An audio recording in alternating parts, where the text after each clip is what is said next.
1 and 2 so far in the split with Loud 2 and 1. And I think that whilst we've still got that small sample size, the overall representation of where these teams lay with one another is pretty much there. That we're expecting Loud to come away with a victory here, and Kaboom Esports haven't impressed as of yet. No, Kaboom very much looking for their stride and still working with what we assume are a sub-top side of the map. Mousty, Bankai, they're certainly there and they're performing as much as they can, but they're not who you expected to have at the beginning of the season, and you've got to imagine that also translates into a little bit of a temporary mentality, just trying to make things work. But Everett, Desave, and Professor haven't been carrying their own side of the map either. It's not something that you can just pick up when you're expecting to have a much stronger top side to play around. No, exactly. It's one of those things that it's difficult, of course, for everybody on the team, right? You talked about this sort of temporary mentality where Bankai and Maustio, for them, this is Mhm. probably the most important time in their career because they're going to be there like, well, this is our time to showcase. This is how we show people what we've got and what we're made of. Whereas Everett, Desave, Professor, they're kind of there like, well, these guys aren't going to be our top side, so how good is it learning to adapt to play to their play style? You know, there's lots of different mentalities, and I'm not saying by any means that that's the mentality that these guys have got, but there's always things like that that you do have to consider. Yeah, they might be trying to play the strong side top side today and just force it with a Renekton first pick. Aphelios Thresh, the response from Loud, it looks like, is, yeah, we do have both of those locked in. Kaboom. I'm not sure what they're going to pick up next, but Aphelios Thresh does stand out to me as odd priority. Well, they're just picking themselves up a nice bot lane, and the thing with Aphelios is that they've not banned away things like the Kai'Sa, like the Samira, but what they have done is really limit the picks if they want to go for it. It's not going to be an easy laning phase for the Samira, because Aphelios should try and be this lane bully with that sniper, and Thresh as well, going to look to try and find some hooks, try and find some engages to really make Desave struggle down on the bot side. So whilst, of course, it might not be the highest priority of bot lanes, what they've done is dissuade or at least put the other bot lane in a bit of a hole in terms of what they can and cannot pick. Kaboom seemed to try and claw their way back, though. The Rel pick actually stands out as rather risky to me, specifically into the Thresh that you already mentioned that should be putting down a lot of pressure. Rel is very much a we're gonna get ganked and then we're gonna destroy you. This is fight fire with fire right here. This Yeah. is one of those bot lanes where they've seen the Aphelios Thresh and they've raised them Samira Rel, right? They're trying to go hand in hand in terms of just fight it out in the bot side. Rel, of course, with that aftershock, going to be incredibly tanky and does give off some nice stealing of resistances on Thresh if he's got aftershock as well. But we'll have to wait and see how that bot lane develops here because Loud have dropped themselves with a Gnar pick as well to counter up against the Renekton. Yeah, Gnar is something that we don't see too often in specifically CBLOL. Outside of that, I know it's the most meta thing ever, but it's really only been piloted by Parang and FNB so far to varying degrees of success based on the player and play style. Now we get in the hands of Tay, who in his first day back at CBLOL did earn the MVP, is a strong top laner. We'll see how they choose to play around this, if they choose to play around it. Exactly, and I think that Gnar in the top side, early on at least, it's a ranged versus melee matchup. Gnar at level 1 has 400 range. That is nothing for a Renekton to try and close the gap on Slice and Dice. Is going to be more than capable of making his way on top of that Gnar and really bursting him out. So whilst you might think that Gnar has a fairly easy laning phase, he does have to be careful because he sort of suffers from ADC syndrome, where if he gets in the range of the Renekton, then he's definitely going to struggle in terms of those trades. But at the end of the day, it's not going to be the worst situation because you get more scaling, more items. The Gnar gets more range in his mini form, the more levels that he gets, and then you do start to exceed yourself in that laning phase. Whereas Renekton sort of drops off a little bit as we get later and later into the game. Yeah, a big part of trying to get this in the favor of Kaboom is going to be the junglers, and with things like Nidalee, Talia taken away, I am a little bit concerned for the remaining jungle pool. There's not a whole lot else that can influence the top side of the map. Is this a weak side Renekton that we're seeing? We're definitely going to be they're with these picks. They're basically just denying the hard dive composition on the top side of the map. It doesn't necessarily lead towards a weak side Renekton here because Kaboom still have lots of options to play into that top side with, and playing into a top side with a jungle play style can really be done just with any champion that you Hmm. so choose to pick. So I like the bans of Nidalee and Talia Renex, and with that point click stun does set up for those pivotal skill shots of these AP mage junglers to hit and to really enable a dive, enable a gank, enable success essentially on the top side. So really decent bans from Loud in the second phase, and they go with a blind Picori, which we saw yesterday can be punished here, but we'll have to wait and see if Kaboom have got the Kassadin in their locker. Yeah, can technically be punished by the Kassadin, but the Lilia is locked in instead. I was actually thinking of the other AP junglers. I was like, maybe Evelyn gets picked up, although she's not in the strongest spot right now. Lilia does make a lot more sense, has a lot more meta behind her at the moment. Yeah, and I really like, or I would like to see something like the Moonstone Renewer here with, this is taking us back to Season 8 days where we used to count the Ardent Sensors and whoever had the most would win. I'm Mm-hmm. feeling like Moonstone Renewer is starting to take that place in the meta in terms of the item and just the outright strength that it has. So we'll have to see what Lilia build we do get here. Kaboom lock themselves in the Zoe in the mid lane to go up against the against the Ori, but they lock in Udyr as the final pick. That's so nice. I love that. You've got to explain it to me because I have not. I saw this ban yesterday and I was like, who is playing Udyr? What is So happening here? over in Korea, Pioshik played the Udyr into it was the Nidalee, but I mean Nidalee and Lily are trying to fulfill slightly similar roles. Obviously, both AP junglers, and Udyr right now just runs at people, right? It's Like not. it's pretty straightforward. It's what Udyr's done all the time, but with things like Stride Breaker as an item, his bear stance has gotten a lot more power because you get that 60% slow for 2 seconds off of just an active ability, which is up every 20 seconds, and then you also get the stun pretty much guaranteed off of that. It's also going to be really nice into people like Samira because she's going to constantly have to be struggling in terms of trying to get all of those stacks up and then trying to get the ulti going because Udyr's bear stance is on like a 6 second cooldown in terms of how often you can reapply it to the same champion. So if she's trying to get those Inferno triggers off, she's going to definitely struggle, presuming, of course, that Udyr will be right on top of her. That is crazy. That is a nuts interaction, a very specific, almost counter pick in the jungle towards or targeted towards the ADC position. If there's anybody that I trust to pilot it, though, it is Donarts, who has done quite well in his first split of CBLOL, being the import. There is always hesitation around team synergy, but Loud has actually been coordinating quite well and have become known as sort of the pressure point team that will test you at your limits. Right now, I'm a little bit concerned for Kaboom, who haven't really shown those limits to be quite high enough to compete with the best yet. I'm just so interested in this jungle matchup already, dear. Whenever you see something like an Udyr, something that's a little bit different or out of the meta, you just have to look at it. I think as much as this jungle matchup will be interesting, there's also this bot side of the map which has the potential to just explode at any moment's notice here. Thresh and Rel, both two champions that are fairly decent in trying to pump out the damage and really set their ADC up for success. And if we see those two pressure points combining, being the jungle and the bot lane, we are going to be in for some very nice, very explosive 3 versus 3s. Yeah, we'll see what happens here because the 3v3s are something that I think Kaboom were expecting until the Udyr got locked in and then went, I don't know if we want to be doing this. And reconsidering how they might want to play the map could be dangerous here. We haven't talked about it too much though because, we haven't talked about the next thing that I'm going to say too much. Loud picking the Orianna into the Zoe here. Is this, have we not talked about it because it's not going to have that much impact, or what's this mid lane matchup going to give us?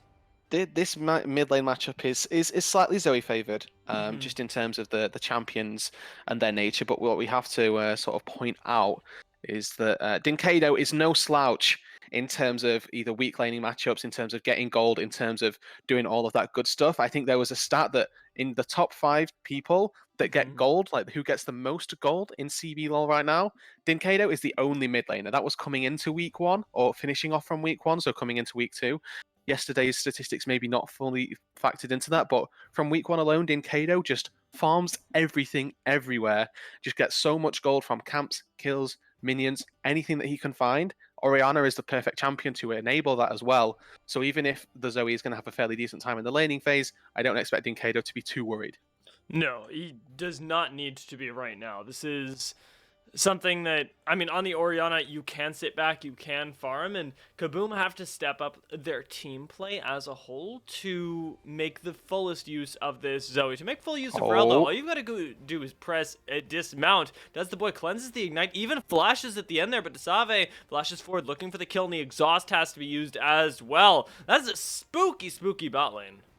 I love this from Desave actually, and Seos as well, really struggling. But Rel and Samira both starting E level 1 right there. So Samira being able to close the gap and dash on in. Rel knocks up, Samira can keep the champion knocked up as well. And then you dash on in. People not expecting Samira to start E these days. We saw it yesterday as well. I think that was in either the LEC or the LCS where we saw a beautiful 2 versus 2 come through. But things like Samira E start are becoming a lot more prevalent, and teams really need to start factoring it in because it can, as we've just seen, net some decent summoner spell advantages. Yeah, it can be very, very scary, and in a bot lane that does need to not get going early, but stay very relevant early, like Aphelios, so as to not get outdone in the mid game. It is going to be something that's rather threatening for them. Duds the boy and Seos now having to play a lot more careful, and you can see it in how they're positioned in the lane right now. Professor is able to use all of this brush control to his advantage, and you've got to expect Donarts is coming down here soon. Yeah, he has to here. Their wave is in an absolutely horrible position right now. Just counting up the minions, you can see that Red Side have got themselves more minions, and they've got the siege minion as well pushing back in. Donarts, even if he doesn't gank, has to come and break this freeze. Otherwise, his bot lane are just going to be done for the rest of the game. And you can Mouse. see it here. Loud are just pushing in the wave, and with the support of the jungler, they're able to do this. But we talked about 3v3s. If the Lily is here as well, they could be trying to contest the push. Yeah, Mousty being down here, I was super ready for it to happen. I believe Ward did not spot out Donarts, instead just the bot lane pinging out where they thought that he was, able to secure what should have been a bot side scuttle for himself, but instead was taken away by Mousty, so not really finding a whole lot in this bot side and being set slightly behind. No, and he's able to. Oh, well, I guess Mousty not able to pick up that crab. Might be able to go and find the top side one here, but this bot side you can just see before we panned away right there that they're trying their hardest here on KaBoM to hold this freeze and keep Desave in a good spot just to constantly free farm up against this fresh Aphelios. But fortunately, it does look like with the pressure of Donarts just being around, and maybe it wasn't even pressure, but the fact that Loud had the knowledge that they could push like that, because if the bot lane engaged, then they've got Udyr coming on in with the lantern, that they've been able to reset the wave, and for now, it's not all doom and gloom for Loud. No, they are still very much in the game. Oh, and actually, Donarts could bring them further in with a kill onto Mousty should he choose to engage in it, but with Everett having the first rotation, they're not going to feel quite safe enough. Donarts not falling a little bit more behind is what I want to say. There's the counter that I was looking for, but does the boy doesn't have flash, doesn't have the cleanse, and is just running towards the brush, has nowhere to go as Professor hunts him down here. Quite slow, but now with the knockup, we'll be able to secure the first blood for the bot lane of KaBoM. And it's just getting so bad for Loud down here. Donarts once again spending some time here, gonna try and restore some sort of semblance of hope right now. Flash Bear Slap maybe, but he's not quite in range. Nice little dash away from the Samira. But this wave right now, Seos is going to hold it, hopefully outside of the turret, and make sure that Aphelios doesn't miss all of the wave and all of the CS here, which is like the best case scenario for him. I mean, obviously he died, and that's not ideal at all. But with no flash, no exhaust, if you get in range to get E'd like that, then death is just inevitable. And fortunately enough, he's able to pick up the majority of this CS and didn't get punished as hard as maybe they would have liked to punish on the side of KaBoM. But it's still going to be pretty detrimental, and you can see the difference in items already. Noon Quiver versus Pickaxe, Desave has a decided advantage already.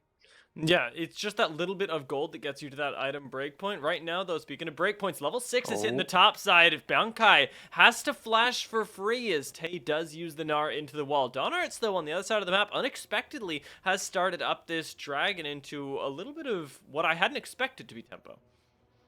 Yeah, so obviously the bot lane basing, and with the way that Seos was able to hold the wave and the way that they slightly delayed the recalls of Desave and Professor, they were sort of toying with the idea of preventing the Fresh from holding the wave and all this stuff, means that they get a bit of a delayed recall, means that Donarts is able to push in, take out the dragon as well, pick up that early mountain dragon for the team. Not going to do too much for them early on here, but as we get later and later into the game, as a few resists get built up, it's definitely going to be nice, and of course, building themselves towards that dragon soul. Yeah, that's going to be, I want to say, crucial for Loud, depending on what soul we get. Of course, Wind Soul is on the table, so it could be a Rudude Dia special. Uh, if we do crest what I expect to be the next 5 minutes and find ourselves with the Ocean Soul. The other option, of course, is going to be the Infernal. And Infernal would make this a lot more explosive of a game, a lot more damage potential. Right now, ooh, Tay, very Yeah. spooky up here. Forces the Okay, Dominus good. as well. My God, Nar. I was gonna say, Tay there, if he didn't force something out of Bankai, either the kill or at least the Dominus, then I would have been a little bit disappointed right there. The disrespect that Bankai was pushing up with really did show. His Dominus, he's back up to half HP right now and has got the Cull the Meek heal ready and available, so the dive probably not going to be too on and too prolific here, but Tay has got a good window if he wants to try and channel a recall, or at least continue the pressure up there and keep the Renekton at arm's length. Yeah, I mean, you may as well, because the Renekton not doing ridiculously well in terms of health is under quite a bit of pressure, and Tay is going to have the ult available to him very soon, even the Meganar to get a little bit of health back, cancels the recall as well, and Bankai, now of all times, is going to be forced to use the recall, or sorry, the teleport. Yeah, and that's going to be really important here as we progress through this mid game right now, because Loud, in 3 minutes' time, are going to be looking to continue their Drake stacking. And hopefully, Nara is going to have TP for that. We'll have to wait and see how much sacrifice he gives, because there's always a world where he just TPs back up to this wave and the advantages aren't really amounted. But the laning phase advantage that Tay has been able to put down, not going to translate into an overall advantage, just TP back up to the top side, but it could have done. Hmm. And if they were playing more to the Drake, playing to that bot side, then I can understand why you wouldn't have TP'd in there. And Dunko, Dinkado gets bubbled. yeah, takes a big chunk there, but Donart's being here to back him up with this rest of Loud right on the flank as well. Will dissuade any further follow-up, and this might be a Rift Herald play. It is 8 minutes 40 seconds. Duds the boy, heads back down towards bot side, but Seos sticks around. Yeah, so this is obviously why Tay TP back up to the top side. If Dinkado didn't get bubbled, then this Herald would have already gone down. So it's a little bit awkward on the timing because Loud just wanted to get this in, get this gone, and really picked up pretty easily with all of the pressure that the Gnar was putting down. Tay was going to be more than able to roam first, help out his mid jungle duo. Unfortunately, they weren't quite able to pull it off as successfully as they wanted, and then they needed to pull up their bot lane, who obviously have now gone back down and don't want to miss the wave. All of these things are cascading into a Loud lead so far, or in terms of picking up those neutral objectives. So going to be interested to see how it plays out, because right now we're playing objectives versus kills and versus money itself. So banking in on the late game insurance, banking in the future with the objectives is going to be how Loud are trying to play out this game. Yeah, you've got to find some sort of way to push that objective advantage, and it still is relatively simple right now because the only kill on the side of Kaboom is on Professor, who, let's say, just doesn't make the most use of gold in the snowballing sense right now.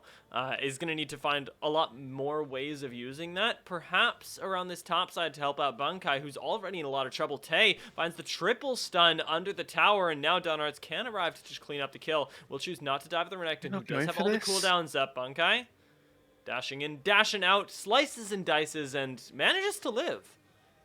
Yeah, I feel like we're just seeing a little bit of hesitation here. You're quite right that they've got all of the cooldowns and they're going to force out a recall here, or at least put a lot of pressure down, but I think you could have probably baited out the cooldowns and then gone for the dive afterwards. I obviously don't know, and that's their situation, their prerogative to make exactly the play that they want. But Bankai maybe could have been punished right there and could have really set Tay far ahead. You can see that the Renekton just going to be happy to be staying under the turret and getting the XP. And actually picking up the majority of this CS as well, That's a is crazy only 10 statement. CS behind. I know that it's completely true, but it sounds crazy to just be like, yeah, Renekton's really happy to farm under tower and just survive as long as he can, because that's not why you first round Renekton, I don't think, Nope. unless CBLOL knows something that we don't. No, you're quite right here. We have to remember that this was the B1 Renekton. This was where they put all of their eggs in terms of the priority on their draft. They wanted to have the Renekton above all else, and it seems like this Gnar pick that Tay has just taken is absolutely neutralized it. It doesn't even seem like it. It has. So far in the early game, Tay has been splendor in trying to keep Renekton down. Not going to get bubbled here and should just be able to hop over the wall. Nice. Does go successfully. Nice. Love to see those successful hops coming through. No fails right here. But it does net a little bit of a Drake as well. Yeah, there were three people on the top side for Kaboom, finding absolutely nothing around the Drake spawn, and it is the Infernal Soul that we're getting this time. So it's not going to be a special for us, but it is going to be quite a lot of damage, so I'll take it as celebration. Oh, exactly. Let's not get it mistaken, guys at home, that we never want the Cloud Soul. It's just me and Dia, when we're together, always seem to get Cloud Souls. We would much rather have the Infernal Rift, have some more adverse terrain, some more damage as well, really making the team fights a bit more explosive and getting us a nice, interesting game number one of the day. You know, as much as people talk about things like the Ocean Soul really favoring Rengar, I feel like Infernal Soul really, really gives people like Udyr and Hecarim a big, scary edge. When the Elemental Rifts first came out, that Rengar actually had lowest win rate on Ocean Soul maps. Really? That is Yeah, because crazy to me. everybody was just healing through his burst. Nobody could die. Oh, that makes total sense. Oh, Desave needs to be a little bit careful might here. die. Mortal Shield Bow does get used, and Mousty's here to back him up. Needs to use that Lullaby, but it's not in time, and he flashes forward for the stun as well. Tay should go down here, is in the 1v2, but gets the 1v1 kill, and that is disastrous for Kaboom. Not just in the 1v1, that was the 1 versus 3 right there. Pops heal and shield bow from the Samira, who still dies. Still had flash available, so maybe a little bit of hesitancy to use that one, recognizing that the Gnar also had flash, but I really like the heads-up play from Tay to just jump on in right there. Knew he had the damage to get through even the shield bow, and maybe not necessarily the heal and flash, but managed to do it nonetheless. Herald as well on the top side. This is a big win for Loud, and now they're going to hook on top side. Yeah, Seos finds Bankai here. The Lantern over the Ooh. wall does bring Duds the Boy right back in with the cleanse as well. There's nothing Bankai can do. Does not have the damage to be dealing with this right now. And the Chakram are meant specifically for him. Yeah, they're able to pick up a nice quick kill right there. Shockwave in the mid lane just going to be used for a little bit of poke right there. Dinkado going to be quite happy to pick up the farm in the mid lane right there. But burning the cleanse from Duds the Boy, maybe taking the lantern a little bit overzealously right there. Could have waited until the Renekton dashed away and then taken the lantern. But these are the small things that could end up costing him. And if he doesn't have to cleanse in the next 3-4 minutes, then it doesn't matter at the end of the day. They were able to pick up a nice quick kill. Quick, nice exhaust from Seos as well to really deny the pressure of Renekton, who has got a completed Gold Drinker and did fall that fight. There's always a world that Renekton with 2 levels on you can 1v2. Yeah, I'm happy to see that it didn't go that way. Not because I wanted Loud to walk away with the win there, but because it would feel really bad for somebody like Duds the Boy to try and go into a completed Gore Drinker Renekton and just get 1v2, dude. It would feel a little bit unfair given how the laning phase has gone for Bankai, and given that very same thing, I'm not sure how much we can continue to expect from this pick throughout the remainder of the game. It feels like a tank, but you have Tay on the other side of that. Tay is the tank in this instance, Yeah. and he's just doing a better job at it than Bankai so far. We will have to see, of course, if they're able to continue down this trend of Tay just absolutely dominating in the side lane. And you can see with the Meganar form, he was just stepping up, full aggression, didn't even care underneath the turret, was threatening like a dive or something on a Renekton who has Dominus, full HP. You can just see the amount of pressure that he's got down here, pushing the wave with absolutely no regard for anything else. I was gonna say the full HP really did stand out to me. Thresh eats a sleepy trouble bubble. Gets Duds the Boy still out of trouble. That's 1 sleep down, and actually 2 sleeps down. That as was the Lilting Lullaby got used. Dunarts doesn't quite find the engage either, and this is interesting because I don't feel like right now Loud have to engage. No, neither do I here. They've got a really good composition, but Kaboom want to go definitely in? need to. Yeah, that was a flash from Professor to get the flash traded out of Seos. Kaboom are the ones that they need to find something happening here because this 1-3-1 is not going well for them. No, and Kaboom are really not winning on any side of the map right here. Dinkado has 20 CS lead in the mid lane. Bankai is getting This is absolutely awful. brutalized This down is on the true. bot side as well. Oh my lord. This is going to be such a big chunk. It's actually so bad for Loudon. Oh, it's so good for Loud, rather. But Duds the Boy needs to be careful with stepping up that far. Ooh, finds the root. Seos not finding the hook quite yet, but that was almost a very, very dead Mousty. And Waves shoving in on the top side as well. You're losing a lot of gold as Kaboom. Yeah, so they've lost two waves top lane, going to lose one down bot side as well. They're also going to lose their turret. Tay able to pick up that one. So you can see we talked about the split push not working out for them. Trying to put the Zoe in the mid lane to try and find some picks, but they're funneling farm or splitting farm between their two carries here. The Samira and the Zoe both sharing one minion wave. Never what you want here. And Loud, they're just going to be able to pick themselves up to the third Infernal Drake as well. I really want to I'm really entertained by the notion of Chem Tank Udyr as well. It's for those that don't know with Turbo Chem Tank here that it is essentially just Predator in an active item, right? It just gives you more movement speed as you're running toward people. And on Udyr, that's the ideal stat that you want. So really like the pickup, but I think that Stride Breaker is for a more aggressive build path. So we're likely to see just the full tank Udyr come through, and where Tay is building that said Stride Breaker, likely to be that Dead Man's Plate as well as the second item.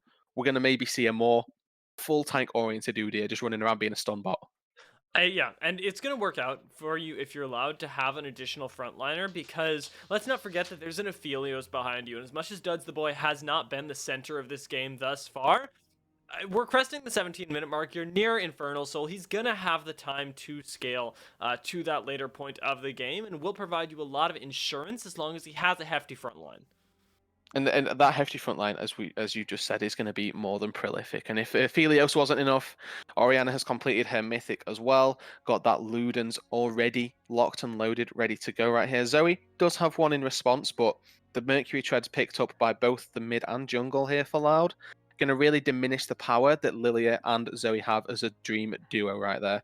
Aphelios as well, with the Berserker Greaves, with the Zeal and the tier 2 boots, pretty much matching up evenly against the Samira in terms of the gold and the items that they have. Serrated Dirk versus Zeal, you probably favour the Dirk, but not too important as both of these ADCs have been a little bit absent from action for the most part. Yeah, they're trying to make it so that Duds the Boy doesn't get to be, but there's plenty of safety here on the side of Loud as the call is a little bit split, and KaBoM try to find something that realistically just isn't there right now. With the Rift Herald popped in the mid lane, they could try and force an engage down onto this tower. Teleport comes in, and Darnarts is on the flank. This could be the fight for Loud. Finally, Darnarts has a lot of those tank stats, is running around, has the lilting lullaby on him, but doesn't get put to sleep. Oh, Professor goes in, but it is very, very far. Tay now gets the scoop back into his own team, and Bankai is going to fall, and with the rest of his team served up next. Duds the Boy and Dinketo clean up.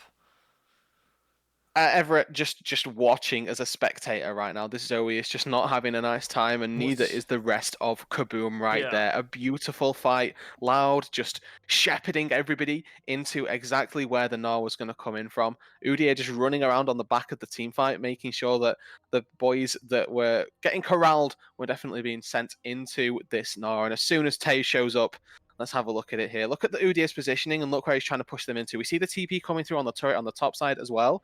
And we see the Gnar TPing in from the bot side. Dinkedo comes from the top, Tay comes from the bottom, and they just get perfectly pincered here.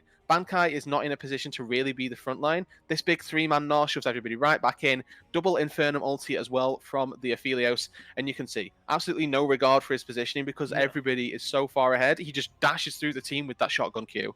Gets to walk straight through, and that was a really weird fight, actually. I was watching Donarts that whole time to see if he got put to sleep, and the cooldown wasn't actually used. It's kind of weird because you look at that and you go, well, he's not the ideal target to put to sleep, but at the same time, there's also the solo queue mentality of, well, it wasn't used at all. So could we have turned that fight if we did get some sort of pick on Donarts? I'm not sure because right now KaBoM have fallen significantly behind, but it looked like a play that was coming up Loud from the very setup of it. Yeah, so Mousty did get an ulti in that fight, and he actually caught Duds the Boy with it off the start of it. But remember, we've got double Merc Treads, and Udyr in the front line got hit immediately, so they weren't able to utilize that. Duds the Boy has Cleanse as well. He just immediately cleanses out of the situation with that little lullaby. Doesn't want to get one shot. So the Lilia really just neutralized in summoner spells, items, and a little bit of miscoordination with the team. Yeah, not quite finding their angle there. Even though they tried to create it, KaBoM's one step forward that really did almost net them that turret. And I say almost. Unfortunately, not quite finding its mark. Donart's now able to run rampant around the rift, even straight through the mid lane there, as we go back to the side lanes of old that have been working for Loud so far, and getting them a gold lead that has continued to grow. We saw in the initial side lane that it was a 2k gold lead. It's grown now with a few kills to pad the stats to a 5k gold lead. Yeah, and something that we highlighted off the start, we might have to hold it here. Tay has got Deadman's Plate and Donarts has popped the Chem Tank. Looks like they're going to be disengaging for now. Infernal Dragon going to be up in the next minute or so. Fishing for hooks, Lilting fishing for a Lullaby. fight here. Okay, Aphelios is asleep. Nothing is being done about it, and that's it. Yay! Then does the boy getting just the free cooldown, I suppose, right there. And he's also going to pick up the blue buff to be able to constantly fire out those ultis, fire out those Qs. But here comes the engage. Yeah, Professor goes in, and that's a 3-man stun from Rel. Attract and Repel doing work. Duds the boy on the flank has not been able to put in the damage, but he's lost Dine Keto right now. We're watching Tay, that's for sure, because that wall push can really end and start a team fight off. Seos looking for the back, will go for the hook onto Bankai, but Loud should be backing off right now. They have no hope of contesting this dragon.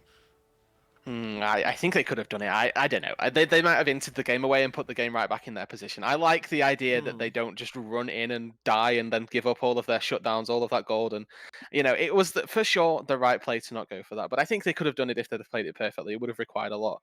As now, Tay trying to consistently fire off a couple of shots down there. They had really good gun management as well. Something that Aphelios has to think about is always his gun management. If you're going into a team fight with Gravitum, you're devastated. You don't want that at all.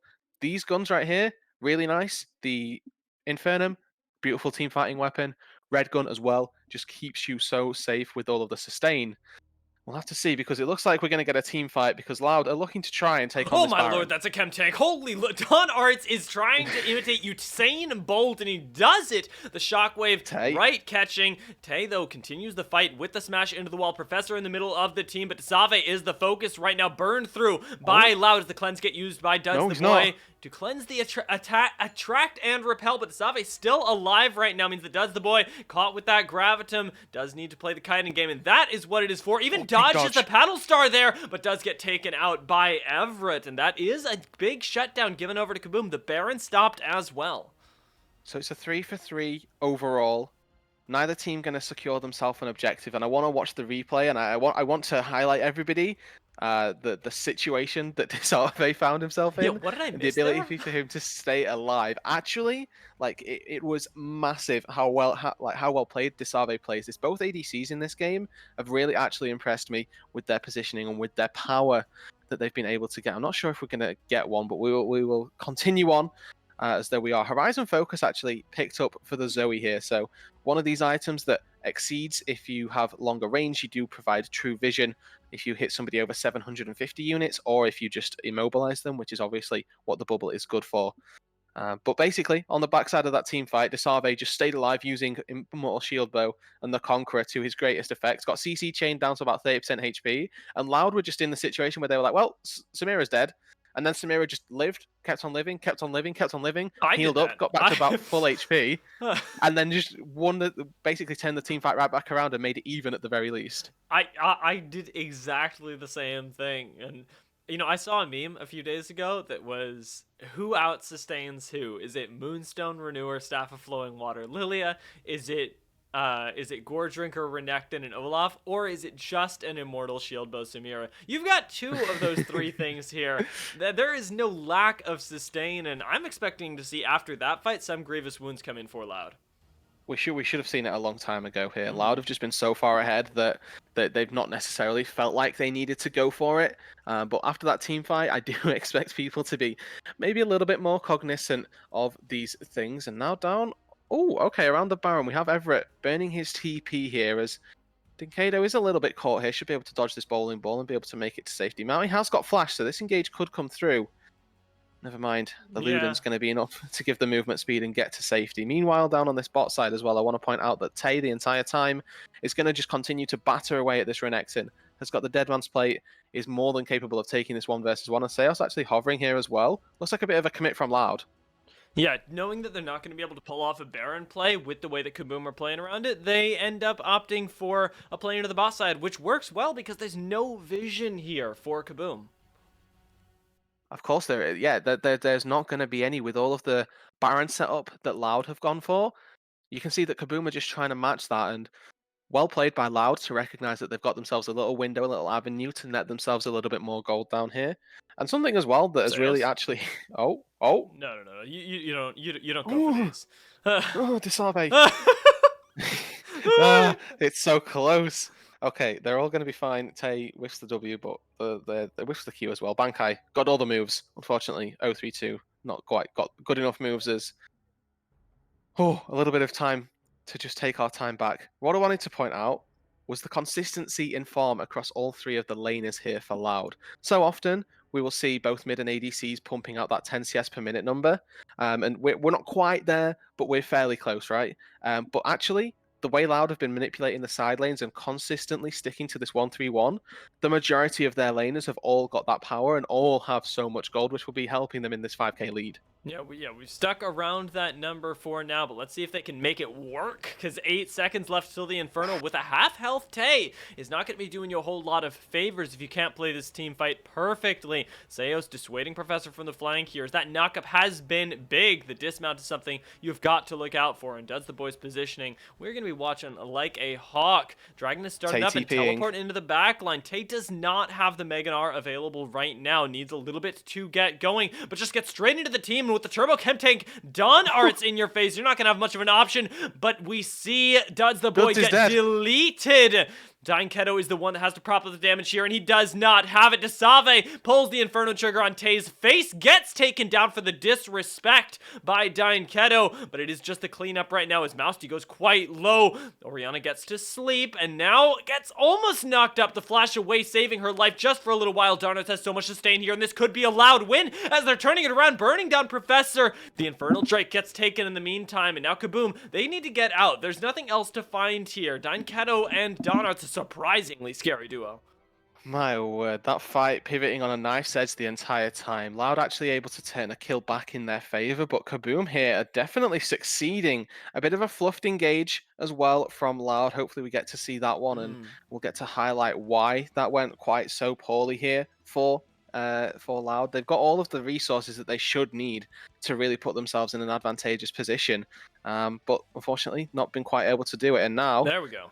With this replay, have a look. Okay, so the good thing is that Tay has been to anger management and his rage bar is pretty much where he wants it to be. He wants to just fire a couple Qs, fire some autos, and he'll be big in the mega. But look at Donarts with the flash shockwave. Hits the E, and they go on to just the one Samira who's able to blade whirl and get back to safety. Beautiful flash as well to dodge away from the Mega Gnar, and finally does get stunned, does get caught out of the Inferno trigger, but just the entire time, Disarve alive still after all the pressure of the flash engage from the Samira or onto the Samira, living for that long, just absolutely brutal for Loud. And of course, Aphelios getting one tapped on the backside, definitely not ideal either.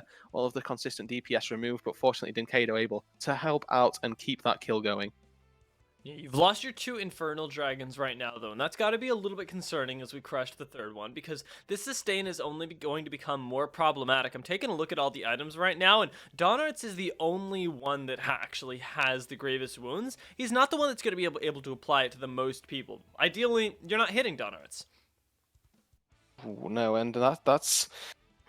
I was fearful for the engage right there. Donarts has, of course, got that Bramble Vest, and you're quite right. Samira doesn't want to be hitting the Udyr. Of course, it will be that front-to-back style if he is going to be hitting it, but we have to remember Samira wants to get in the backline. Seos actually uses the ulti there, so Box is going to go down. TP now from Bankai.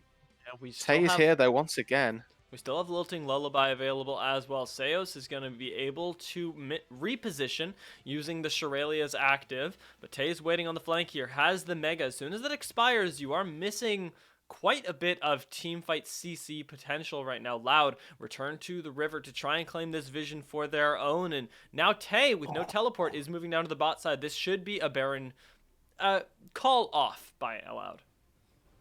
Yeah, they're going to try and bait them between 2 places. The issue that they're going to have is, as you mentioned, Tay with no teleport won't be able to join the squad when Kaboom are the ones rotating up. So you can see Everett as well has the teleport. He's going to be the one to answer. He'll be able to roam up to that Baron should Loud try and start it off. It's a game of cat and mouse right now. And to be honest, we're probably going to see nothing happen. And then in about 2 minutes, we're just going to see another Drake fight. Yeah, it's one of those things where, Oh, as much as Everett, there are Everett. objectives, Everett is going to get caught out for now, but he has the Just backup, one has the shot. Zanyas, and Tay gets Oh! the rock through the wall, cleaning up Everett. Oh my word, that's actually right. The thing is with that kill is that it probably won't mean anything. It's now on Loud to see if they can go toward the Baron with that kill, and make sure that they can find the Baron in this time window where they've got that 30 seconds of no Zoe. They have to be quick though because Zoe's got teleport, and you can see now Loud should just turn and burn on the Baron. You have the numbers advantage. Please just start hitting it with all of your might. They are, thank God. Okay. Yeah, you've got 30 seconds without the control alt delete on Duds the Boy. It's really key to me Yeah. because that has been Everett's job since, I want to say, 5-10 minutes ago, and he's been doing it really consistently. Right now, with no options to do that, you know that as Kaboom, you can't win the fight. Tay just won. If everything goes right and Loud play out this game as they're supposed to, Tay just won them the game with that pick on its own. Because from this, they're going to snowball Baron into Infernal Drake, and with Infernal Drake, they should never lose a fight again. They're going to be able to use the Baron to mop up some turrets, mop up some inhibitors as well, hopefully, and snowball this pressure all off of that one single pick right here. But Kaboom, recognizing it, are going to go for a bit of a sneaky play of their own. 3 members lurking in the jungle, trying to find something a little bit of similar to what Tay found just a moment ago. I am sweating right now for Loud as they do realize that they're spotted on, or rather Kaboom do realize that they're spotted on a ward, but Loud have the inside track with the Baron to the mid lane inhibitor tower. Professor looking for that engage is going to zone them off, but that's a big chunk. That's a double sleep used by Md1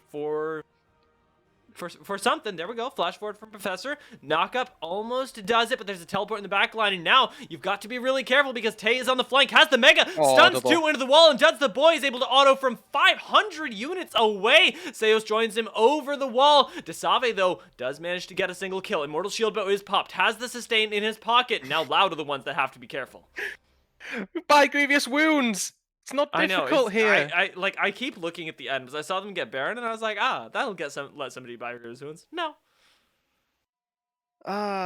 It looked so good for Loud. They had everything. They had the TP in the backline, 2-man Meganar. Everett got stunned into the wall, but then Renekton just Drink a Steraxed, and they weren't able to do anything. Now they're trying to contest this Drake. Can Donots get in? Bankai is just going to have some alone time with Duds the Boy, which is a little bit concerning. Donarts does manage to take down the immortal Samira, though, and now gets to help out with Duds the Boy as well. Double kill goes over to Dine Keto. You do lose the Infernal Dragon, though, and that's... as much as the kills are nice, you might even get a little bit of an objective here. That's not what the game has become about at this point. Everett, though, being taken off the map is going to be big, and that actually could be your way back in here as Loud Duds the Boy gets a double kill, and that could be the game. And it certainly should be here, dear. And it was by no means clean. It was by no means how I expected the game to get played out. But... Does the Boy, Loud, they're going to be able to put the finishing touches here on the Nexus. Shotgun Q going to try and rip through the Nexus turrets and the Nexus to follow. That is insane that Loud walk away with that right there. It seemed like Kaboom were starting to pull it back, but unfortunately, we got a little bit of a crazy time going, and with 2 picks, they're able to magic their way into the end of the